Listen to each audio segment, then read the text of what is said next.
Hello, hello, hello, and welcome to another episode of More Than a Brand. I'm here with Brandeis Johnson, the style expert, the girl wear them shorts, get your closet right, everything about style. And Brandi, everybody knows you as the style expert and the stylist, but who are you without the titles? Mm, I am probably a daughter first and foremost. Family is very important to me. I am the funny friend, but not the like laugh at you funny friend, like the laugh with you. I'm the one who starts the jokes. I am someone who is just really proud of the fact that I got out of hustle culture Mm, and toxic work environments, especially when in my 20s, I like my career was my identity. mm. So, yeah, without the titles, I'm a person who's just moving and healing and growing and like really proud of who I am and what I've done beyond the achievements and the accomplishments, just like some of the inner work. So when you were in hustle culture, what were you doing? So for years and years, I was actually an executive in the learning and development field.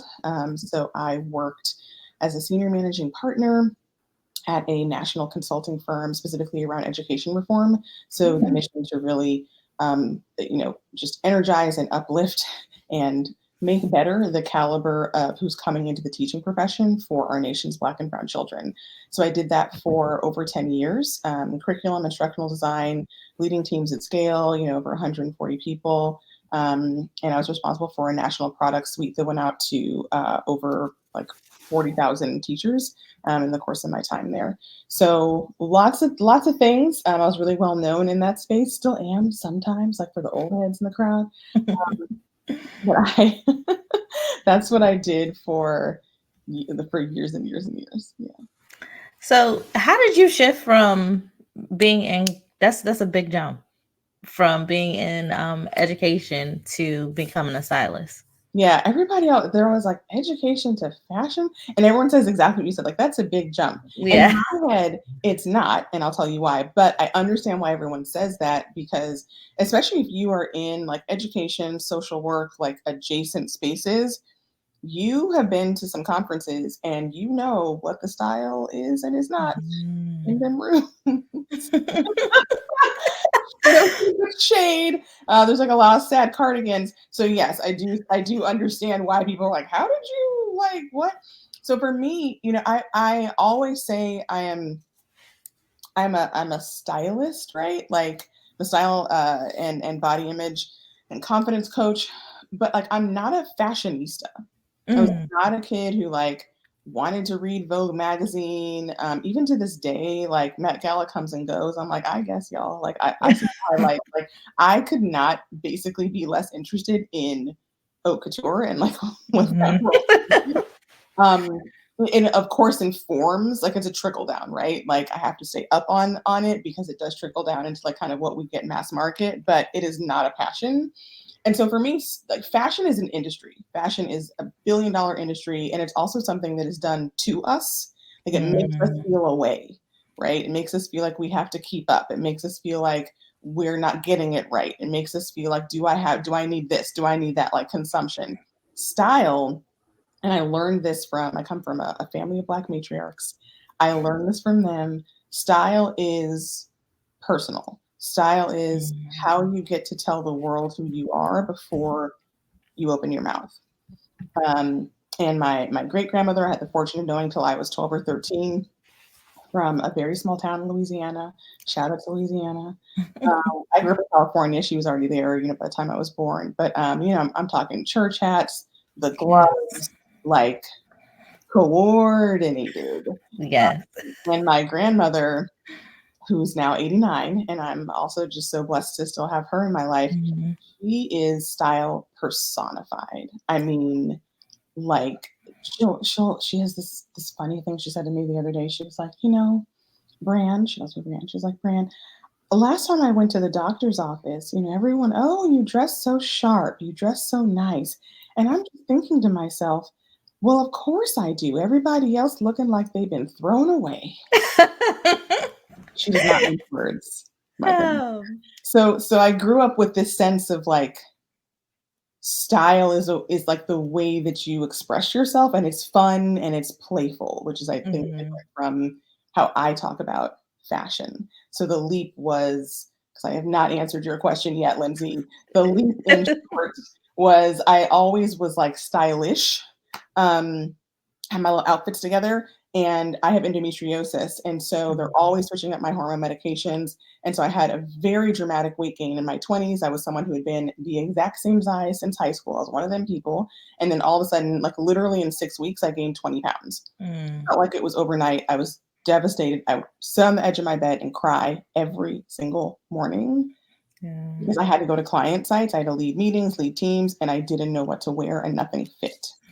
And so that was really the beginning of my journey as a stylist. I didn't know that, but having to understand fit and bodies is really different than is it cute Yeah. or is it quote my size. So that's really kind of how that got started. Fast forward, I started, just like helping out friends and family. I really thought anybody could do this, right? It's like I think when we're good at things, right? Like you Mhm. granted how much of a skill and like an innate talent there is. But yeah, I would girlfriend's like, "Oh my god, I got, a wedding in Atlanta this weekend and I haven't even gotten a dress together." I'm like, "Oh, here's 3 links. Yeah. Like, how are you doing this?" I'm like, "How are you not doing this?" I mean, now I know, right? Yeah. I just assumed people didn't have the interest or the time. I didn't know Mhm. about the skill. Fast forward, I ended up getting selected by Stacey London from What Not to Wear, if you know that old Okay. show. Mhm. And they're actually doing a reboot. But she led a training for 60 people. You just paid to get in. Anybody could get in. But after the 3 days, what they didn't tell us is that she was going to be personally selecting people that she'd had her eye on throughout the 3-day conference to join her team. Mm. 5 who was selected. So that, Oh. yeah, that's what started my like, oh, is this a job thing? And I stayed in education for a couple more years doing some consulting. I was an assistant professor. I did all the things. But I started my business in 2014.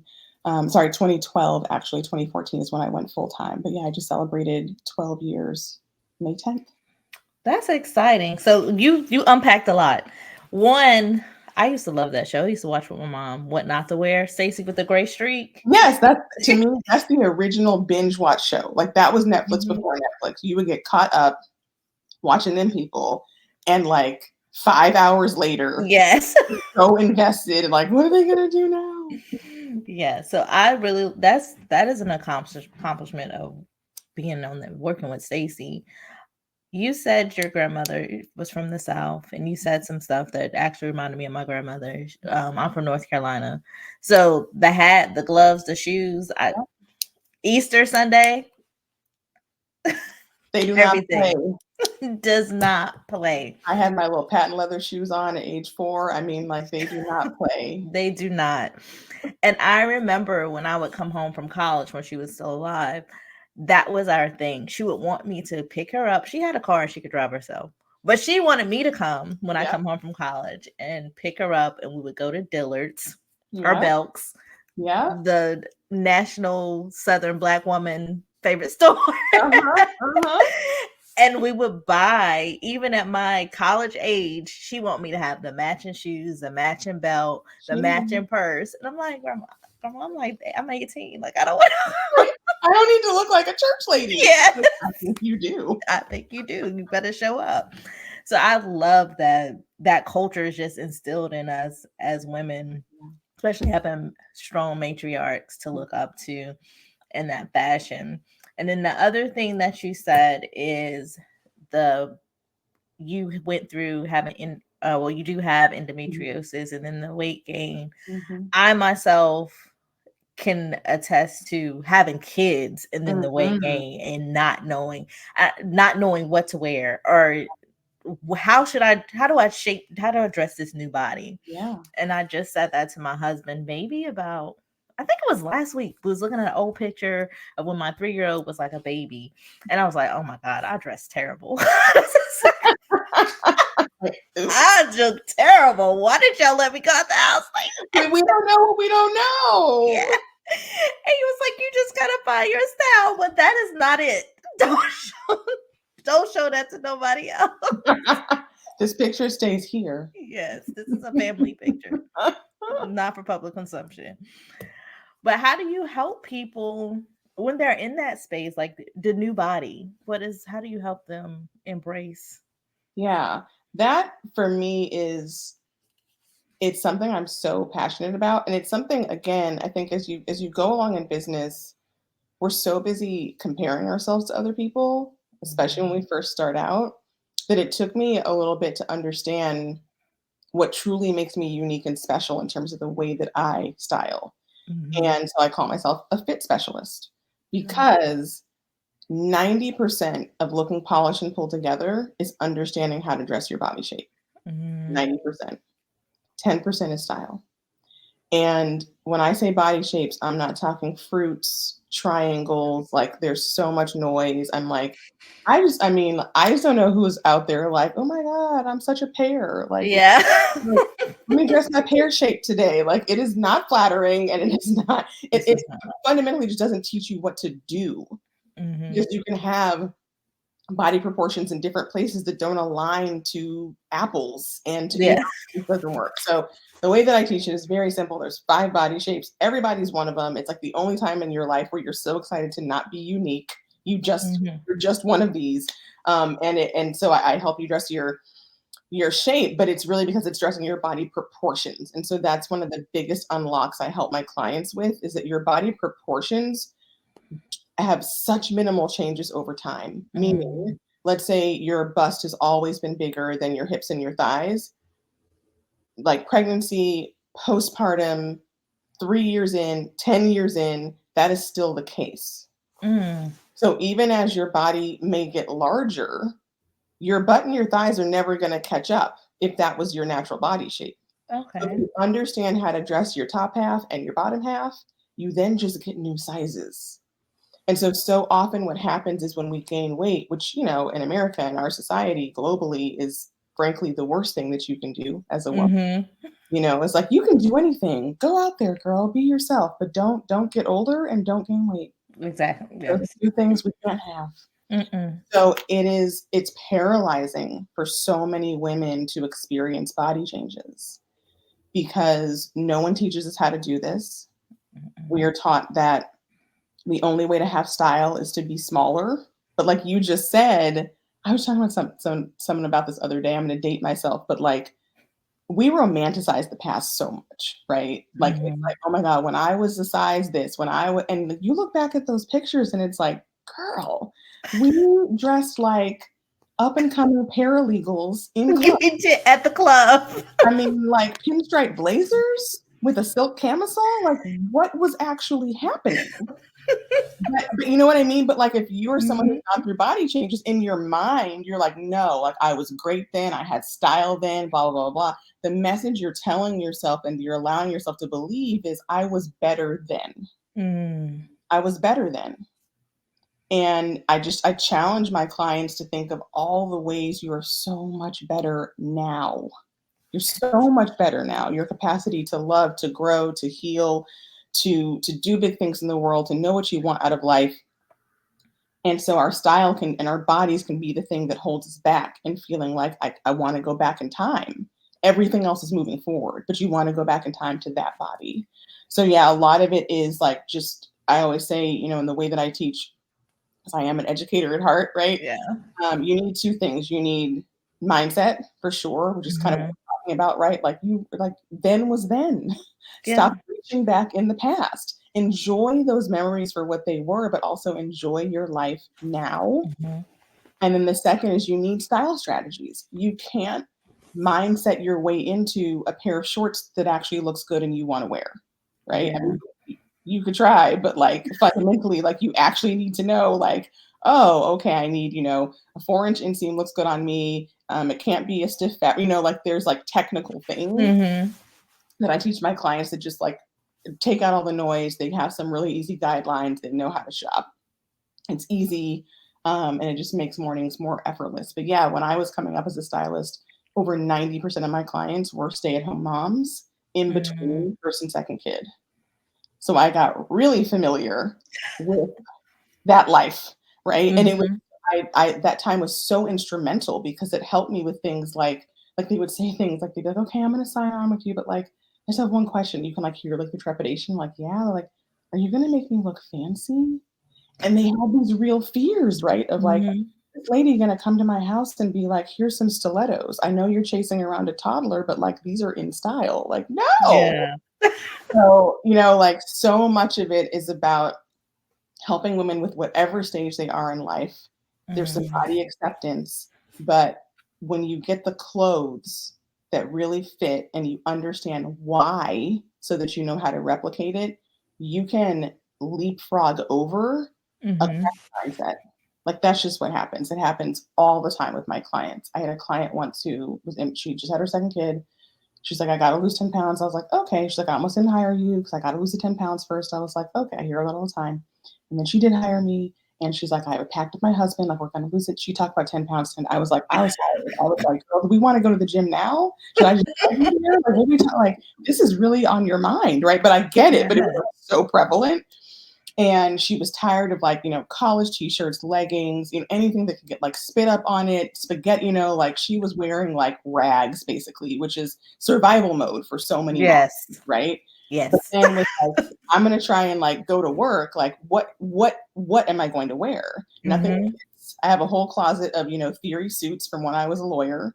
I can't fit them, and that's not the job I'm going to. Mm. So we did a closet edit, got rid of a whole bunch of stuff that was no longer serving her. She learned about her body shape and exactly like what fits and what flatters. I took her shopping. And the way I do shopping is you don't shop with me. It's a waste of everybody's time, even though I'm sure it's fascinating. But you arrive in a dressing room and I've already pre-selected everything. So all you're doing is trying on. And halfway through that session, she was like, I just texted she was like, can I, excuse me for a minute. She's like, I'm gonna text my husband. I was like, okay. And she comes back and she was like, just let him know I don't need to lose 10 pounds. I look great. Ooh. Get you Was transforming lives. You don't it? need the I 10 mean, you don't need to lose the 10. She was like, he can do it if he wants, or he could just work with you. pounds. 10 pounds be damned. Right. It's okay. Yeah. I like that. Yeah. So it's about, and I like that. I've never thought about if you've been larger, your chest has been Mhm. larger, your butt's been larger, it's never gonna catch up. I've never thought about it that way. Because No. all you see is, like, for me, my chest has always been larger than my bottom half. Mhm. And all I see was like, dang, I need a breast reduction. I probably could have thought that when I was a little smaller, but I just Mhm. wasn't thinking about that. I was just thinking about I'm this size 4 or whatever size I Mhm. was back then. I Right. wasn't thinking about the whole package. Yeah. So Yeah. thinking about your body as a whole package is definitely a lesson learned um from working with you. That's Yeah. great. Yeah. Thank you for that. I find it just gives people such relief, right? Where it's like, oh, I can just be in this body. Mm-hmm. Good, right? Because like we don't know that it's possible, right? Like we've Yeah. been, especially like at a certain age, you've been trying this thing for like 10, 15, 20, 30 years of like trying to put yourself together on a daily basis. And it's frustrating. It can be really frustrating. Mm-hmm. And so when I like, help my clients with these unlocks where it's like, here's the guidelines, like, and I get really technical, right? It's like necklines. We're talking about crew necks, V necks, scoop neck. Like I'm telling you, like, these are the necklines that work for you. So when Mm. you go shopping, it's not this like overwhelming chaos. It's like, oh, I'm going to go straight to the V-neck t-shirts because I know those are better for me because Yeah. if I have a bigger bust, if I have something like a crew neck, my bust just looks like a shelf, right? Because there's Mm. skin showing. So there's no differentiation between your bust and the rest of your body, and you look really kind of just like rectangular or like block, Yeah. right? You're like nodding like, uh-huh. See, Yep. Every all the time. yep. So it's things like that where it's like these unlocks where it's like, oh, I can keep the boobs. I just Yeah. need to let them breathe. Yeah. So they're Oh, not looking up here. right. Like, oh, that's what it was. And so it's just those things like that that just stick with them forever. I have clients I have a client I worked with 7 years ago. We're still in touch, and she'll DM me and be like, I just want you to know I gained some weight during COVID. I freaked out. I maybe cried a little bit. And then I remembered your guidelines. And I went Mm, back to them and I looked at what worked for me. And I literally just went and bought all those same fits and cuts and silhouettes, two yes. sizes up. And like the drama's gone. It's like, yeah.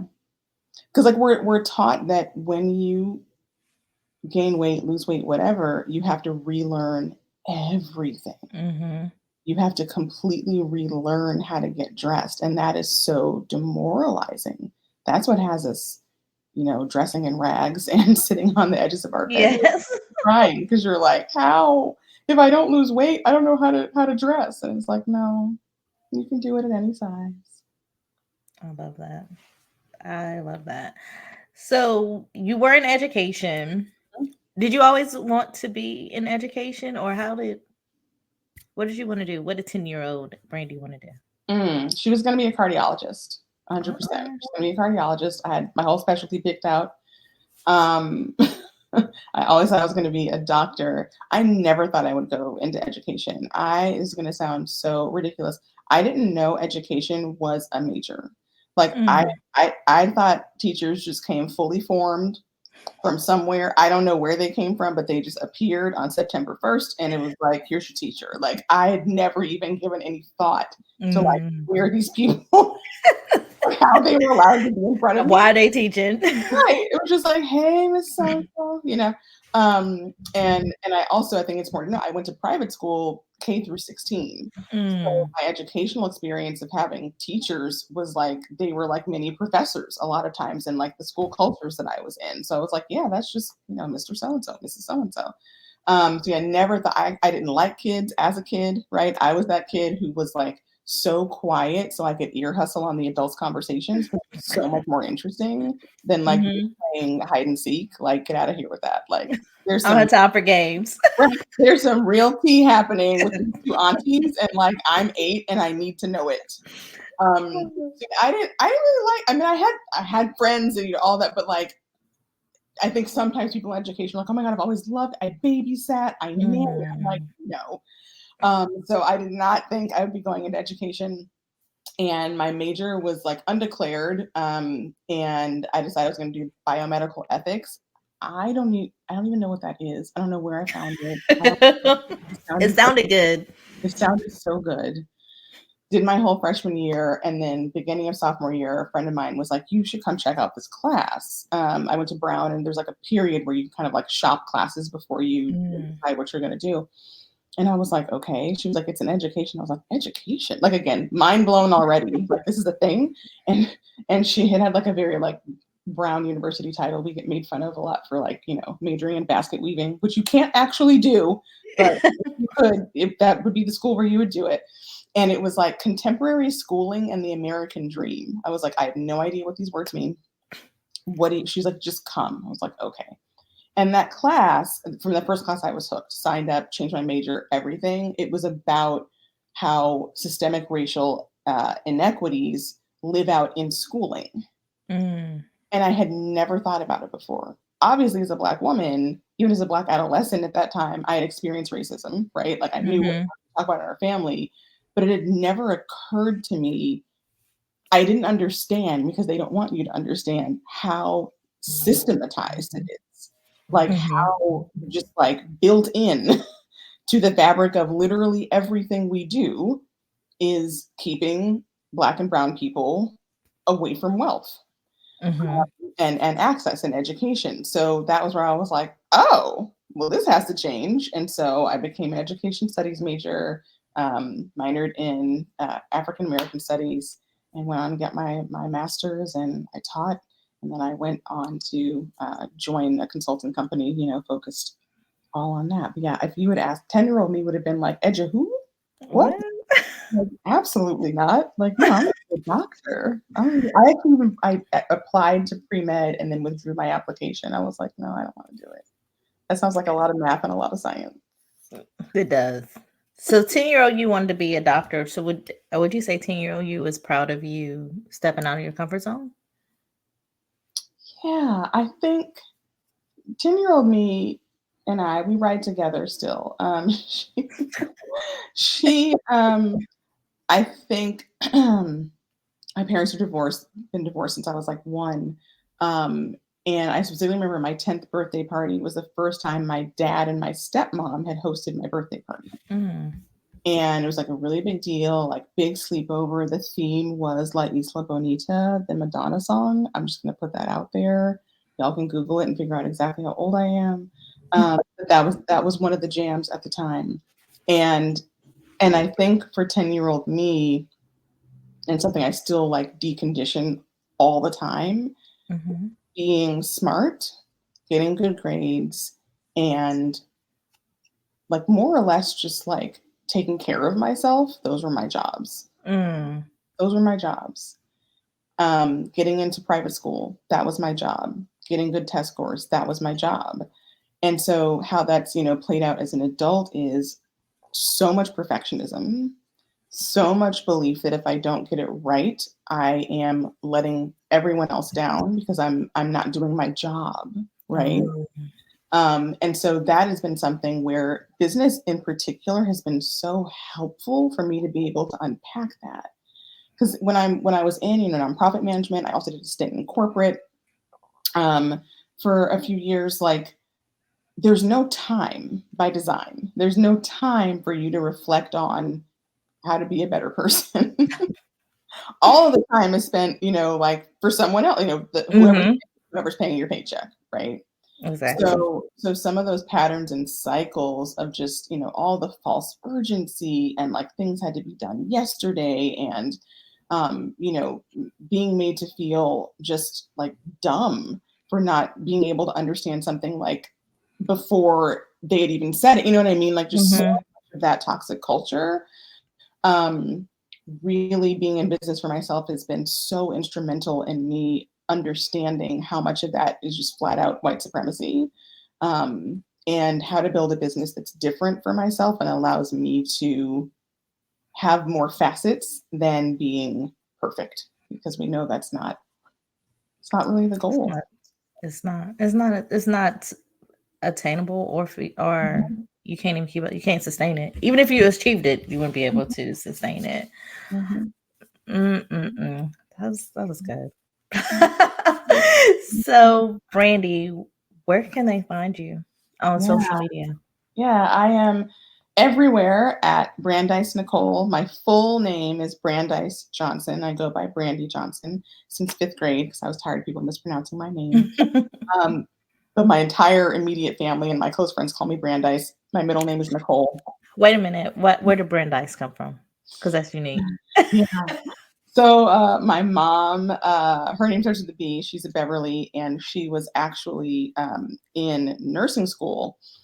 And when she was pregnant with me. And so she visited her sister and brother-in-law. We lived in California. They lived Mhm. in Rhode Island. And it was the fall. They took a trip to see the foliage and all of that in New England. And they ended up passing by Brandeis University, which is in Waltham, Mass. Mm. So Brandeis, and she went and like looked it up. She was like, "What is this? This is so fun." She's like, "That's going to be your name." But she looked it up. The school is named after Louis J. Brandeis, who was the Okay. first Jewish Supreme Court justice. And so, yeah, that's where Brandeis came from. So Oh. no affiliation other than that. She just liked the name. And like, bless her heart, like, as a kid, you go to the state fair or the carnival or whatever, you get those little like, license plates with your name. They never had my name. Nothing ever had my name. Your name probably was spelled with an E. You were mad. Yes. Right, right. So like, bless my mom, she would like make trips back to the East Coast and go to the bookstore there and Mhm. get like T-shirts and bumper stickers with my name on it and all. Oh. So yeah. So that's where they can find you. Okay, I interrupted you. Where can Yeah. they find you? It's a good segue. I like talking about my name. So at Brandeis Nicole, it's Brandeis Nicole. On Instagram is like the easiest place to find me. I'm like always in my stories, always in my DMs. And then website brandeisnicole.com. And then I have a free Facebook group for anyone who's like on this journey, wants some tips and tricks, and wants to hang out. It's called Style for Smart Cookies. You can just Google that, or like search that in Facebook, and you'll find me. What is one last thing you would like to tell anyone who's about to embark on their style journey? Like words of advice. Yeah. Trust your intuition. Trust your intuition. When I do closet edits, which for some people feels like the scariest part because they think like you're gonna judge me and da da da, and I'm like, girl, I'm just here to get this stuff out your closet, like you know. But I understand why that feels. It feels very personal, very intimate, right? Like you're gonna see the things, right? You're gonna see the stretched out t-shirts, you know.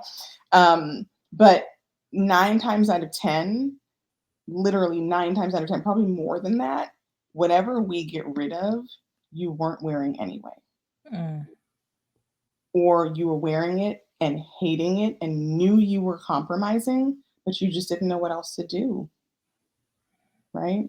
mm, So often we stay in the lane we're in with our wardrobe because we just don't know what else to do. And it's disheartening, it's frustrating, it's all things. But I promise you, I just led a closet edit challenge, free challenge.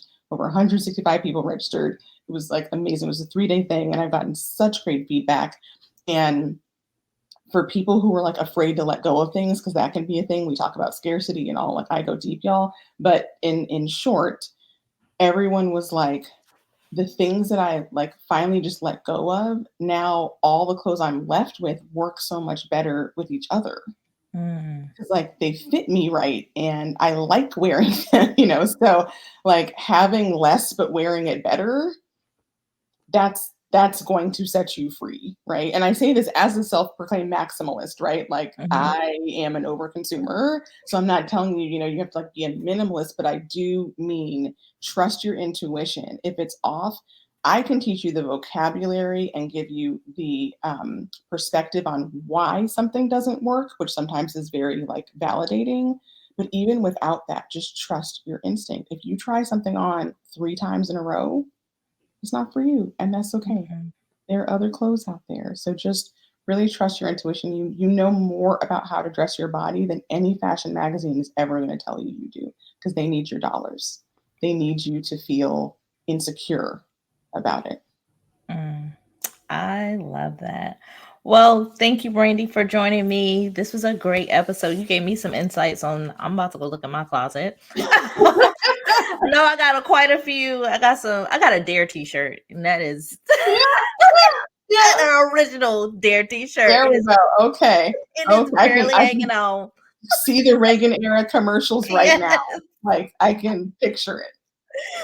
but definitely need to let some things go and figuring out how to this new body. So y'all listen, go check out Brandy. If you need any help with your style, please check her out. Give her a look, give her a follow. Join our free group. I'm about to go join it when I get off of here. And thank you Yeah. again, Brandy, for joining me. Thank you so much, Lindsay. This has been such a pleasure. And I forgot I should mention I have a membership that's opening too. So if you Okay. want a little bit more personalized, like deeper learnings on this stuff, and I do shoppable catalogs. Like you don't have to shop; I'm shopping for you. It's like it's really really fun. So that's launching next month in June. So definitely stay tuned on all the places I already mentioned where you can find me, and you can get on the wait list if you go through my Instagram and be the first to know when doors open. It's Oh, great. yes. Join it. Done, Thank you done, done. guys. And I'll see you in the next episode.